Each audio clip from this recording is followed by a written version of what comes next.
Bon les potes, ça commence à devenir un peu rouge tout ça. Vous l'avez sûrement remarqué ces derniers temps, le marché saigne et il y a un profond désintérêt pour les crypto-monnaies. Depuis environ début mars, le marché est dans un range absolument interminable. On est clairement dans une période de transition qui profite beaucoup à certains acteurs, les gros portefeuilles, et qui est très désagréable pour les plus petits. C'est moins qu'on puisse dire. Mais vous allez voir que partir maintenant et se désintéresser des cryptos est sûrement la plus grosse erreur qu'un investisseur puisse faire actuellement. D'ailleurs les potes, petite parenthèse, mais vous avez été beaucoup à me demander quand est-ce que le groupe Crypto Recherche réouvrait. On avait fermé le groupe il y a quelques temps pour éviter de faire rentrer trop de nouvelles personnes qui n'étaient pas spécialement aptes à rentrer, qui n'avaient pas forcément l'expérience. Parce qu'on veut que le groupe reste un groupe communautaire avec des gens qui savent ce qu'ils font, pas des gens qu'on tient par la main et qui font tout ce qu'on leur dit de faire, c'est pas du tout l'idée. Mais depuis quelques jours, on a décidé de le réouvrir, donc vous pouvez y avoir accès. Les liens sont dans la description, c'est un groupe sur lequel on publie des analyses très poussées sur des projets, des altcoins, le marché, la situation, on fait un suivi de portefeuille, il y a plein de contenus assez cool. Tous les liens sont dans la description, allez faire un petit tour.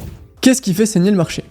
On va retracer rapidement quelques soi-disant mauvaises nouvelles qui animent un petit peu cette peur sur les marchés et qui a contribué à la baisse. Tout d'abord, on a Mt. Gox, l'un des tout premiers exchanges crypto qui s'est fait hacker en 2014 en laissant derrière lui entre 750 000 et 900 000 bitcoins. À l'époque, c'était absolument dramatique et ça a bien freiné la confiance que les gens avaient dans les cryptos. Pas de surprise, la boîte a fait faillite en emportant tous les fonds des utilisateurs, mais le 24 juin, elle a déclaré que ça y est, enfin, après 10 ans de travail et de galère, elle allait reverser les 142 000 bitcoins qu'ils avaient retrouvés, à savoir plus de 8 milliards de dollars au moment où je vous parle, aux anciens utilisateurs. Alors, on peut faire toutes les théories qu'on veut, ces clients en question, ce sont des gens qui avaient perdu leur bitcoin aux alentours des 600 $ à peu près, et qui ont été forcés à hold, parce qu'ils n'avaient pas le choix, ils n'avaient pas accès. Et vous feriez quoi, vous, si vous récupériez des bitcoins achetés à 600 $ que vous aviez totalement abandonnés? Eh ben, vous venderiez, probablement. Et c'est ce que risque de faire une grande partie des investisseurs. D'ailleurs, une bonne partie des créanciers ont demandé un paiement anticipé, ce qui montre qu'ils en peuvent plus, ils veulent finir vite avec cette histoire et cette attente interminable. Mais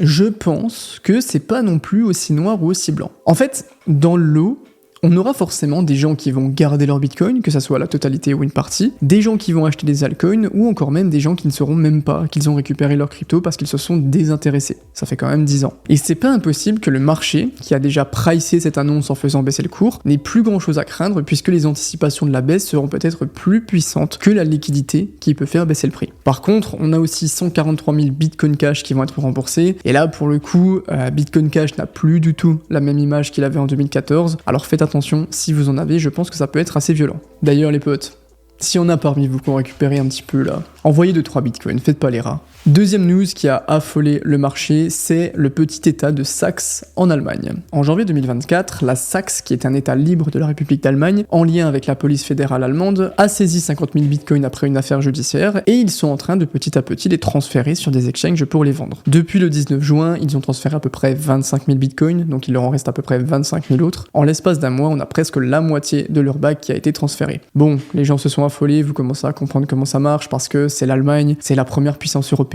l'Allemagne vend ses bitcoins, si eux ils le font, c'est que le bitcoin va tomber à zéro, un gouvernement est en train de vendre, est-ce que c'est pas un peu mauvais signe? Qu'est-ce qu'il se passe? Eh ben non. Ça marche pas comme ça. Beaucoup de monde a en fait pensé que l'Allemagne avait une petite réserve de bitcoin dans son portefeuille et qu'ils auraient vendu un petit peu en panique par rapport à ce qui se passait sur le marché. Sauf que la réalité, elle est bien différente de ça. Quand on saisit des actifs après une affaire judiciaire, le gouvernement, il a obligation, en fonction de la loi qui s'applique à l'endroit évidemment, de vendre les bitcoins dans une certaine période de temps. Ils ont juste pas le choix. Les décisions qui ont été prises avec des actifs saisis sont forcément très différentes qu'avec un portfolio d'investissement. On voit qu'ils continuent d'envoyer sur les exchanges un petit peu tous les jours, ce qui devient une habitude. D'ailleurs, les exchanges leur ont même renvoyé des bitcoins parce qu'ils essayaient d'en vendre beaucoup trop d'un coup. Et cette liquidation, elle a créé une sorte de téléphone arabe qui est parti de l'Allemagne liquide des bitcoins qu'elle a récupéré à la suite d'une affaire judiciaire comme c'est la loi, à l'Allemagne vend ses bitcoins en panique mais rachète plus bas ensuite. Attention aux informations que vous pouvez croiser. Un autre facteur qui a grandement influencé la baisse qu'on a vu le 5 juillet, c'est le comportement de ceux qui avaient acheté des bitcoins il y a pas si longtemps. Ce qu'on va appeler les holders à court terme. Les nouveaux, en gros. Sur ce graphique qui date du 3 juillet, on peut voir la concentration de l'offre de Bitcoin en fonction de certains clusters de prix. Le 3 juillet, on a environ 2,63 millions de Bitcoin, donc à peu près 13% de l'offre totale, qui avait été achetée dans la zone des 60-70 000 $. Donc en gros, plein de nouveaux entrants sont venus acheter des Bitcoins après avoir entendu la hausse du début d'année. Ils se sont dit, ok, là ça monte, ça a l'air sympa, enfin, comme d'hab en gros. Forcément, qui dit nouveaux investisseurs dit souvent manque d'expérience, et ils réagissent assez violemment à leurs émotions. Et ça crée ce qu'on va appeler un niveau de douleur à partir du moment où on descend en dessous du seuil des 60 000 $. Maintenant, un autre graphique qui vous montre le prix moyen d'achat réalisé au 2 juillet 2024 de 4 tranches de holders qui avaient acheté leur Bitcoin depuis un jour à 6 mois avant. Ceux qui avaient acheté leur Bitcoin entre un jour à une semaine avant le 10 juillet avaient un prix moyen de 61 400 $. Ceux qui ont acheté entre une semaine à un mois avaient 66,5. Ceux qui ont acheté entre un mois et 3 mois avant, 66,1. Et les derniers, qui sont dans la tranche 3 mois à 6 mois avant, ont un prix moyen de 59,1. Ok, cool, mais vous voyez que c'est justement là que les problèmes commencent. Le 2 juillet, Bitcoin clôture la journée autour des 62 000 $. Donc en fait, tous ceux qui avaient acheté leur Bitcoin entre une semaine à un mois et entre un mois à 3 mois avant étaient déjà dans le rouge à ce moment-là. Et ensuite, le 3 juillet, on commence la journée autour des 62 000. Ok, sauf que d'un coup, en l'espace de 4 heures, on voit cette bougie rouge qui passe en dessous de 61 000. Autrement dit, maintenant, ceux qui avaient acheté leur Bitcoin entre un jour et une semaine avant se retrouvent aussi dans le rouge. Ça fait mal, les mecs viennent tout juste d'acheter leur Bitcoin, ils sont novices et beaucoup plus susceptibles de se faire dégager du marché si jamais on a ce qu'on appelle un shake-out trop violent, une tempête, comment on dit, ça tape quoi. C'est exactement comme quand on secoue un peu fort un vieil arbre. Les feuilles les plus solides restent, les autres tombent, elles capitulent. Et ben, regardez les 2 jours d'après. Le 3 juillet, on clôture juste en dessous de 60 000 $, et le lendemain, le 4 juillet, on clôture en dessous des 57 000. Et déjà là, ça commence à transpirer bien fort. Sauf que le 5 juillet, vers 5h du mat, on va carrément chercher la zone des 53 000 $.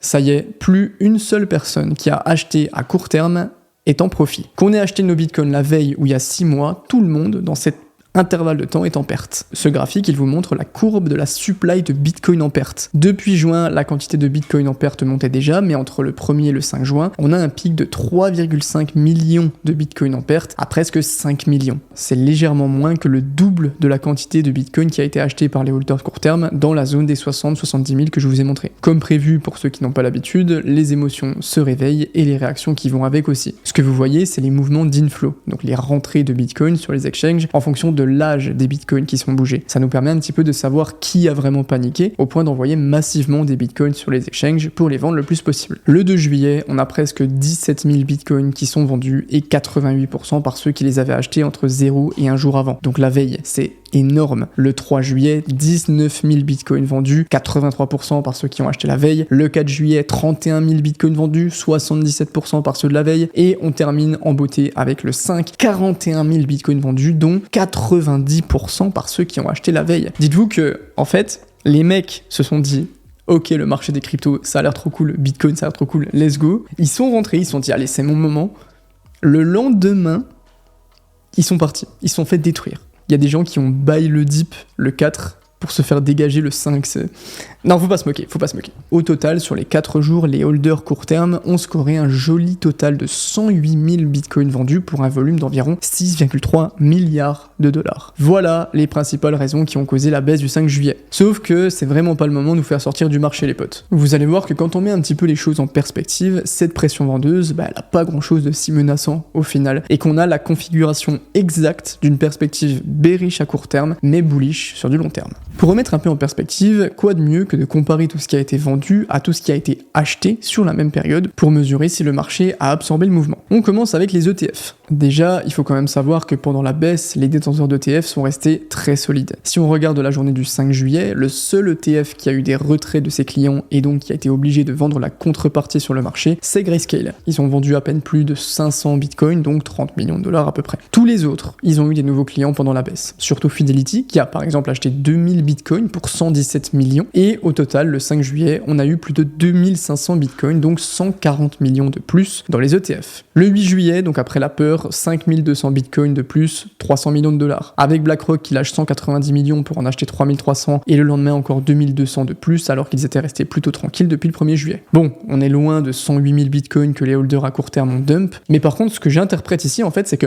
même si sur le dernier mois en cumulé on a une légère baisse pendant la valeur totale des actifs sous gestion, le fait que ça rachète pendant la baisse et que ça rachète encore en force derrière, c'est pas quelque chose qui est vraiment anodin. Ça veut dire que les conseillers chez Fidelity et BlackRock, ils appellent les clients pour leur rappeler que le timing, il est intéressant et qu'il est peut-être pas si dégueulasse que ça finalement. Et il n'y a pas que les ETF qui rachètent des bitcoins en masse, il y a aussi les autres entités plus mystérieuses comme ce fameux Monsieur 100. Monsieur 100, c'est une entité un peu floue, on sait pas trop qui c'est. En fait, on pense que c'est peut-être un exchange coréen, mais on n'est pas sûr. Par contre, il y a un truc qu'on sait, c'est que cette entité, c'est un acheteur absolument compulsif de bitcoin. Presque chaque jour, elle achète des centaines de bitcoins, jamais moins de 100, mais parfois beaucoup plus. C'est le 10e plus gros holder de bitcoin, et je peux vous dire que le 5 juillet, panique des holders à court terme ou pas, lui, il a fait ses petites emplettes de 600 bitcoins comme d'habitude. Sinon, à part Monsieur 100, on a aussi ces 3 adresses-là, qui ont acheté 64 800 bitcoins la semaine dernière, entre le 2 et le 9 juillet quand je tourne. Donc, à peu près 65% de toute la pression vendeuse que la panique des holders à court terme a déclenché, a été rachetée par 3 wallets. Quand je vous dis que ce genre de période, il y en a qui se régalent, c'est pas pour rien.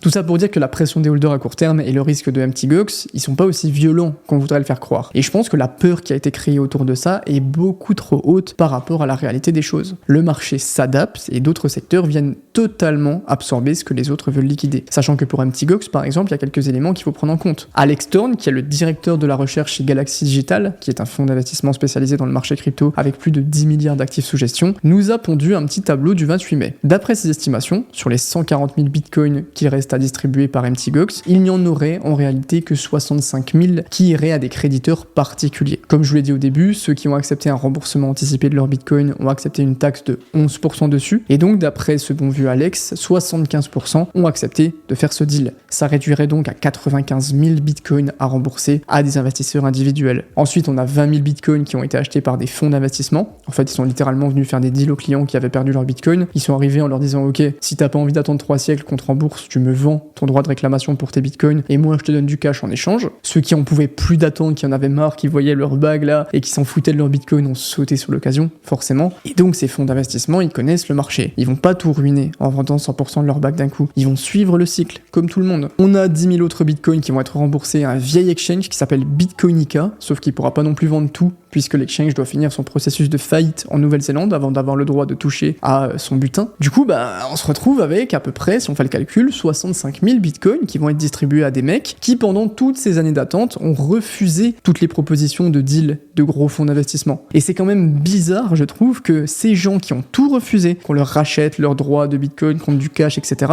au moment où ils touchent enfin leur bitcoin, ils vendent tout.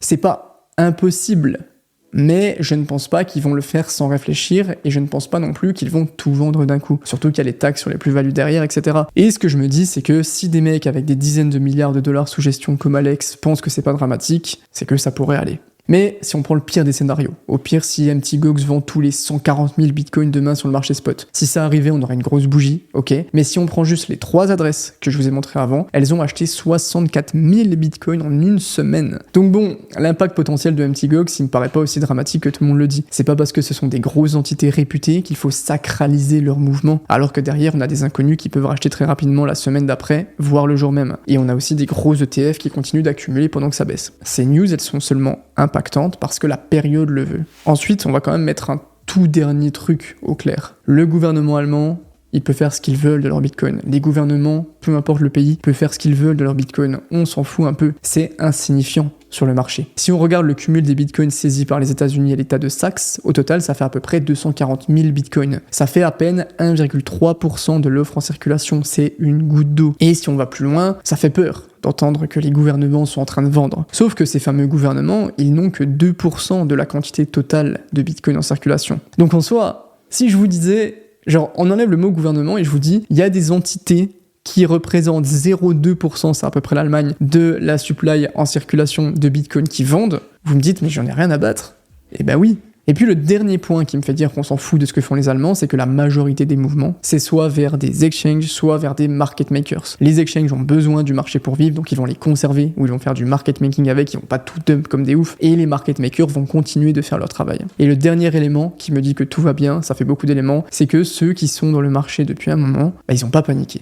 Comme on l'a vu, le 5 juillet, on a eu une énorme purge, et tous ceux qui avaient rien à faire là, les holders à court terme, les tout nouveaux, qui ont été trop émotionnels, se sont fait dégager. Par contre, regardez ce même graphique que je vous ai montré tout à l'heure pour voir la panique des holders à court terme. Je vous rajoute les holders à long terme, donc ceux qui ont leur Bitcoin depuis plus de 6 mois. Et regardez à quel point leur impact dans les ventes entre le 2 et le 5 juillet est absolument ridicule. Ça se voit aussi sur cet autre graphique qui nous montre le pourcentage de la supply de Bitcoin qui n'a pas bougé depuis plus d'1 an. On voit hyper bien que pendant les phases d'ascension et de distribution des précédents cycles, le pourcentage de cette partie des holders il diminue. Ces gens ils prennent des profits tout en venant de réaccumuler tranquillement pendant que le marché est beaucoup plus calme et un peu survendu. Et donc historiquement, on a aussi une petite distribution par les holders à long terme quand l'action de prix de Bitcoin remonte rapidement de son range de bear market vers un nouveau range avant cette phase d'expansion. Donc en gros, tout ça pour dire que la baisse de mars, elle est jusqu'ici absolument normale. D'ailleurs, on voit aussi que la baisse n'a eu aucun impact psychologique sur les holders qui sont là depuis minimum 1 an, ils restent bien en place. Beaucoup d'entre nous sont dans le rouge parce qu'ils ont investi dans la première jambe haussière qu'on a vue en février. Mais je vous rappelle quand même que c'est absolument normal. Les émotions humaines conduisent le marché et c'est ce qui est en train de se passer en ce moment. Le but des institutions et des market makers, c'est de jouer avec ça, que ça soit à la hausse ou à la baisse pour venir chercher les meilleures opportunités. On a tout un enchaînement de news un peu négatifs qui sont surexposés par rapport à leur réel impact. Et nous, ce qu'on veut, c'est vraiment prendre du recul sur la situation pour avoir une vision la plus rationnelle possible. Tout ce qui est en train de se passer est dans les normes du cycle. Si on regarde dans le passé, on est au bon endroit, dans le bon timing, c'est-à-dire dans une première correction autour du halving qui vient calmer l'euphorie et qui sert de période d'accumulation pour les plus gros. Dans une période de flou comme en ce moment, les mauvaises nouvelles ont plus d'impact, mais on a tendance à oublier rapidement les progrès et l'avancée qu'on a fait. En 6 mois, on a eu des ETF Bitcoin être acceptés, exploser des records d'afflux, on a eu un ATH par rapport au dollar, l'ETF Ethereum, ça discute de l'ETF Solana, les banques qui rabaissaient Bitcoin commencent à en accumuler, Bitcoin devient un animal politique dans les élections américaines qui arrivent à grands pas, les pays du monde entier commencent à s'y intéresser de plus en plus. D'un côté macro, on a une belle éclaircie, l'inflation américaine est passée de 3,3% à la rentrée septembre à 1,8% pour le début des vacances. Le comité de la Réserve fédérale des États-Unis qui décide de la politique monétaire ont une réunion qu'ils organisent le 18 septembre concernant le taux d'inflation. Donc il y a plus de probabilités qu'il les baisse plutôt que ça stagne encore une fois. On pourrait le voir passer enfin en dessous du taux actuel de 5,5, 5,25 sur lequel il stagne depuis août dernier pour venir aller toucher les 5% ou peut-être moins. Et ça serait une très bonne nouvelle qui apporterait beaucoup de liquidité dans la même période que les élections. Donc en soi, je dis pas que c'est la fin de la correction. D'ailleurs, il y a encore énormément de liquidités, par exemple, à aller chercher vers les 48 000. Ce que je dis, c'est que le marché cherche à jouer avec les émotions des petits investisseurs pour les faire sortir. C'est parfaitement ce qui est en train de se passer sur le réseau. Et même si je pense que pour certains qui regardent la vidéo, vous êtes à l'affût de ça, peut-être qu'il y en a d'autres qui se posent des questions, qui comprennent pas ou alors qui n'ont pas exactement le recul pour savoir que c'est justement ce jeu qui est en train de se passer. Dites-vous quand même que le bull run de 2021 est arrivé sans aucune des nouvelles que je vous ai citées auparavant. Et je vais finir en vous montrant l'historique des performances de Bitcoin en fonction des mois. Je vous laisse mettre sur pause et regarder ce qui se passe en fin d'année des années de halving. Bonne journée à tous.